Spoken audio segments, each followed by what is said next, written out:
Notification বেরিয়েছিল, তারপর upper primary যারা চাকরি প্রার্থী অনেকের ইন্টারভিউ হয়েছিল, আপনাদের ইন্টারভিউ হয়নি বা 2 বছর ধরে আপনারা বসে রয়েছেন। মূলত কি আজকে আপনাদের দাবিটা?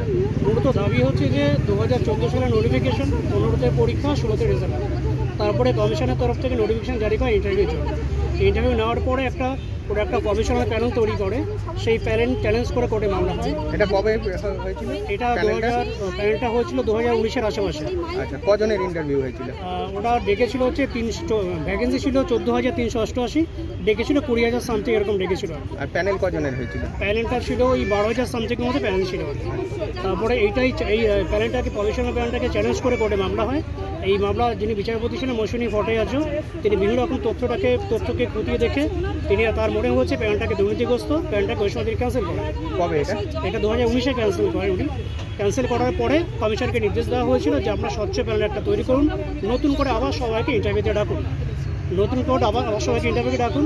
কিন্তু কমিশন সেইখান থেকে নতুন করে সবাইকে ডেকেছে, কিন্তু বিভিন্ন রকম ক্যাটাগরির মাধ্যমে থেকে যাদের ডেকেছে রেশিও মেনটেন করা হয়নি, অনুপাত যেটা 1:30 যে রেশিও মেনটেন করা হয় সেটা মেনটেন করা হয়নি, যার সিট সংখ্যা সেই অনুযায়ী ইন্টারভিউতে ডাকা হয়নি। এর জন্য আমরা 2014 সাল থেকে এখনও পর্যন্ত 10 বছর বঞ্চিত হয়ে আছে। আপনারা কি আপ টু ডেট ভ্যাকেন্সিতে নিয়োগ চাইছেন? আপ টু ডেট আমরা এর মধ্যে কমিশনে একটা গেজেট প্রকাশে রেখেছিল 8-3B, তাতে বলেছিল যে ইন্টারভিউ 15 দিন আগে পর্যন্ত সমস্ত সিট আপডেট করে ইন্টারভিউতে ডাকা হবে। কিন্তু দেখা যায় যে আমাদের লাস্ট ইন্টারভিউ হচ্ছে ধরুন কি বলে 2000 সেপ্টেম্বরের সামথিং এরকম হবে, মানে 23শে সেপ্টেম্বর এরকম কিছু একটা হবে। এই সময় নতুন করে আবার ইন্টারভিউর জন্য ডাকা হয়, তখন কিন্তু কমিশন সিট আপডেট করেনি। 8-3B রুলস অনুযায়ী কমিশন তখনও সিট আপডেট করেনি। তো আমরা এটা কমিশনের কাছে বারবার বলে আসছি যে সিট আপডেট করে এখনও পর্যন্ত ইন্টারভিউ 15 দিন আগের মধ্যে যা ভ্যাকেন্সি আছে সেই সিট আপডেট করে আমাদের সকলে ইন্টারভিউর ব্যবস্থা করে আমাদের নিয়োগ দেওয়া। 2023 সেপ্টেম্বর অবধি কতজনকে ডাকা হয়েছিল? ওই যা ডেকেছিল মোটামুটি রেশিও প্রায় সেমই আছে, সিট একটা 20,000 মতো, সেম মেবি ওই কাছাকাছি। আর ভ্যাকেন্সি 14,388 ছিল, ওটাই আছে। 88 না 39 ছিল, ওটাই আছে। তো একটা সিটও কমিশন আপডেট করে। আজকে মুখ্যমন্ত্রীর কাছে কি দাবি করছেন আপনারা?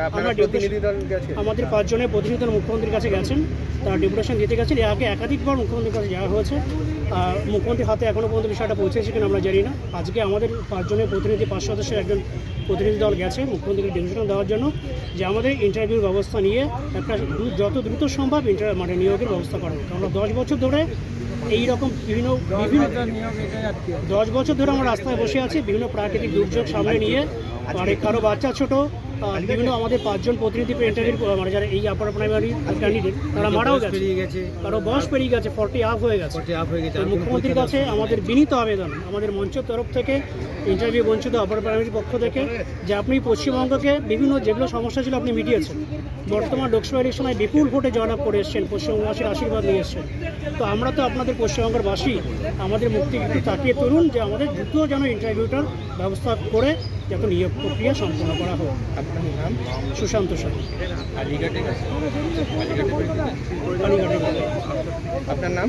সুশান্ত শাহ।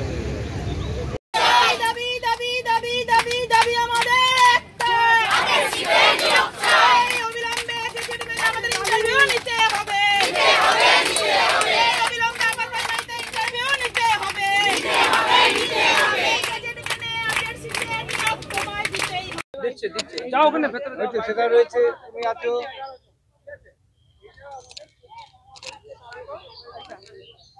প্রায় 2 বছর ধরে আপনারা ধর্নায় রয়েছেন, আজকে 2 বছর হচ্ছে, কি দাবি আপনাদের? আমাদের একটাই দাবি, আমরা প্রথম দিন যেদিন থেকে বসেছিলাম 2 বছর আগে, সেই 2 বছর আগে থাকতে একটা দাবি ছিল যে আমাদের সিটটা আপডেট করতে হবে। ইন্টারভিউর 15 দিন আগে পর্যন্ত সমস্ত সিট আপডেট করে আমাদের নিয়োগ করতে হবে। সেই দাবি নিয়ে আমরা 2 বছর আজকে অতিক্রান্ত হয়ে গেছে। আমরা চাই আমাদের মুখ্যমন্ত্রী তো মানবিক মুখ্যমন্ত্রী, উনি যেদিকেই তাকান সেদিকেই হস্তক্ষেপ করলে কারো না কারো যে কোনো সমস্যা উনি সমাধান করে দেন। তো আমরাও চাই যে আমরা তো যোগ্য ওনার সন্তান সম, কারণ আমরা সেই পশ্চিমবঙ্গের বাসিন্দা, উনিও পশ্চিমবঙ্গের মুখ্যমন্ত্রী। আমাদের আজকে সবার ভোটে উনি আজকে সাফল্যমণ্ডিত করেছেন, জয়লাভ করেছেন। তাই আমরা চাই যে উনি জয়ী হবার পর অন্তত আমাদের দিকটা একটু দেখুন, কারণ আমরা এই 2 বছর অনেক অনেক জায়গায় গেছি, আবেদন নিবেদন করেছি, অনেক ডেপুটেশন দিয়েছি, আমরা অনেক আন্দোলন করেছি, 72 ঘন্টা অবস্থান বিক্ষোভ করেছি, অনেক কিছু করেছি, রাস্তায় গড়াগড়ি করেছি, সবকিছু করেছি। কিন্তু আমরা আর 2 বছর পরে আর পারছি না। আমরা আর কতদিন, কারণ আমাদের বয়সটাও পেরিয়ে গেছে, 10টা বছর অতিক্রান্ত হয়ে গেছে। কারণ 10টা বছরে এতদিন যদি 10টা পরীক্ষা হতো, হয়তো আমরা কোনো না কোনো দিন আবার পাশ করে হয়তো সেই জায়গাটা পেতাম। তাই আমরা চাই আর রাস্তায় যাতে বসে থাকতে না হয়। এই 2 বছর পরে আমরা আজকে এসেছি ওনার কাছে, একটাই আমাদের 5 জন প্রতিনিধি ওনার কাছে গেছেন যে অন্তত আমাদের দিকটা দেখে আমাদের যোগ্য জায়গায় রাস্তায় না বসিয়ে আমাদের স্কুলে পাঠান, আমরা যেন পেনটা ধরে অন্তত আমাদের যোগ্য যে সম্মানটুকু উনি দিয়ে আমরা যাতে বাচ্চাদেরকে সেই পড়ানোর জায়গাটুকু আমাদের অন্তত উনি করে দিক, আমাদের রাস্তায় বসে হাততালি দিতে যাতে না হয়, এই দাবি নিয়েই আমরা বসছি। আমার নাম হচ্ছে শ্বেতা মণ্ডল, কলকাতা থেকে।